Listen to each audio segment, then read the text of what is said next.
These are the nesting hexagons that we've developed. You've got 4 acrylic hexagons and they all nest together, and there's a reason for that. When you first purchase your hexagons, they will come like this with brown paper. You just peel off that brown paper and you'll have this clear acrylic hexagon. They're 3mm thick on the edge, so you can cut against them with your rotary cutter. You also have grips which you put on each of the corners so that when you're cutting your fabric it won't slip. Okay.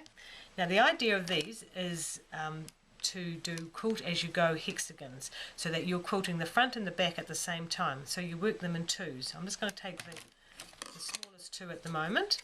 So for instance here I've cut the top piece with my 4-inch hexagon, and I've also cut a piece of batting. Then with my next size up, which is my 6-inch hexagon, I cut another piece of fabric which is going to be the outside. Put that one right side down, pick up my batting and my top layer and pop it into the center. Fold under the raw edge and then fold it over again, and you can slip stitch that by hand, or you can use a buttonhole stitch on the sewing machine, or even a straight stitch. A good idea is to perhaps go to the iron first and press under the 1/4 inch all the way around. You can just eyeball that 1/4 inch before you put that one in. This one here I've half done. You can see how I've pressed the 1/4 inch all the way around.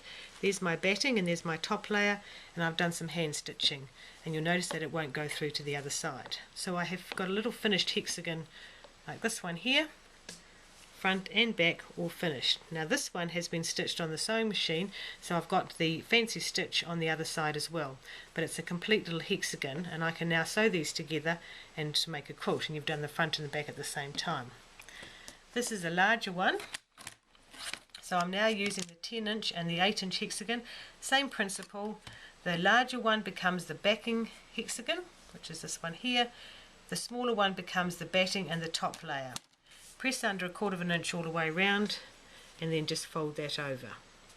This one here, I have sewn the little hexagons together just with a little whip stitch, folded right sides together and done a little whip stitch across it.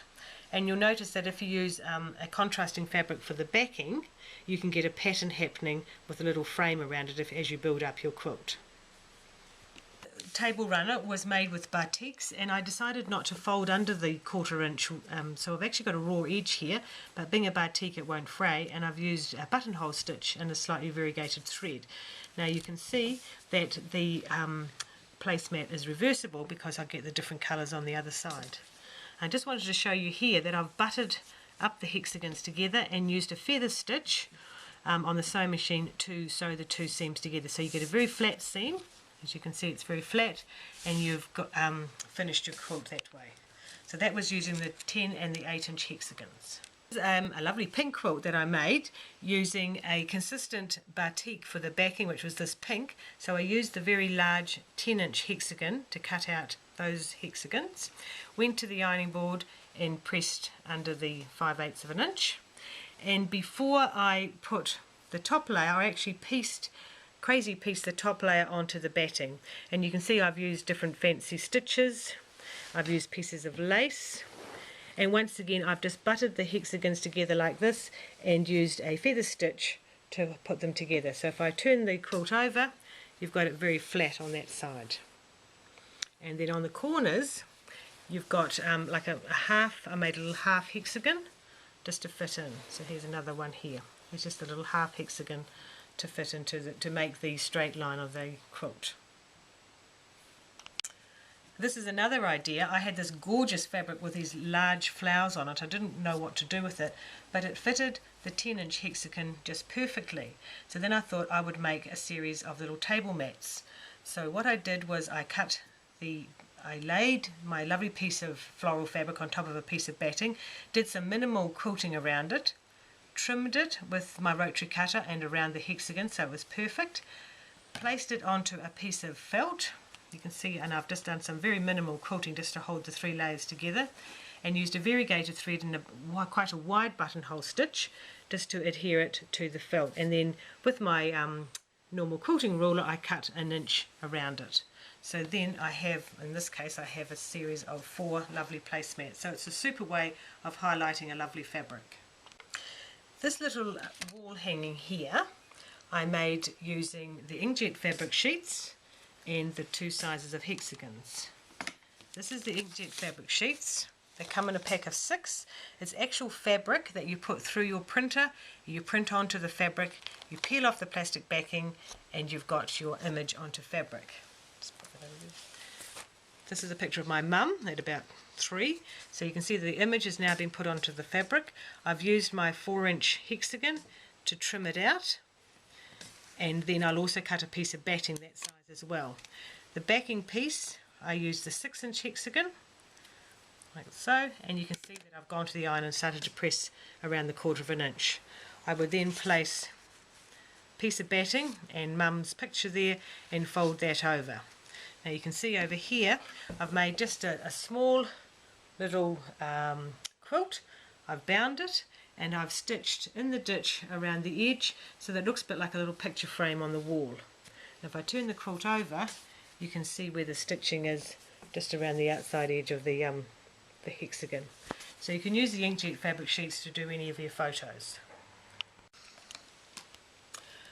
This is a very quick bag that I've made. You get a free pattern for this bag when you purchase the hexagons, and in this case I've used the 6 and the 8-inch hexagons. The 8-inch hexagon being the larger is the background fabric, and the 6-inch hexagon is the one that I've used in the middle here.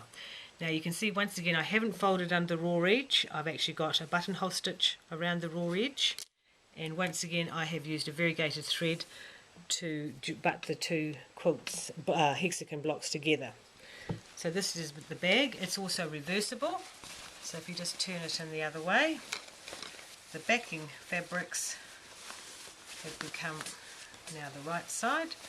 Just poke that out there, and you can have another bag, whoops, with the 3 different fabrics on it. I've also done it in a little bit more of a traditional colour range. There's just some florals. I've used a cotton batting in here, so it's a little bit softer. You can use a bag batting as well, and I've got 3 rows here of backings, which is the red, the green and the cream. So once again, if I turn that bag in the other way to make it fully reversible, because you're making these quilt as you go hexagons, you're finishing the front and the back at exactly the same time. And then you've got another colourway for the bag as well. Now remember, you do get this free pattern when you purchase the nesting hexagons. These nesting hexagons also make fabulous little gifts. I've just used the 6 and the 4-inch hexagon, and you can see I've got a whole lot of little hexagons all finished. The front and the back, it's all been quilted. So this could become a quilt if I just butt the 2 pieces together and do the feather stitch on the machine. Or, even quicker, is make a little set of those. This is done in Christmas fabrics. Put a ribbon around them and you've got a little set of coasters as a gift. Another Christmas idea is using the same size hexagons is to make a little wreath. We've used the gold fabric here with the 6-inch hexagon. There's the 6-inch hexagon for the gold fabric, and the 4-inch hexagon is for the Christmas fabric in the middle.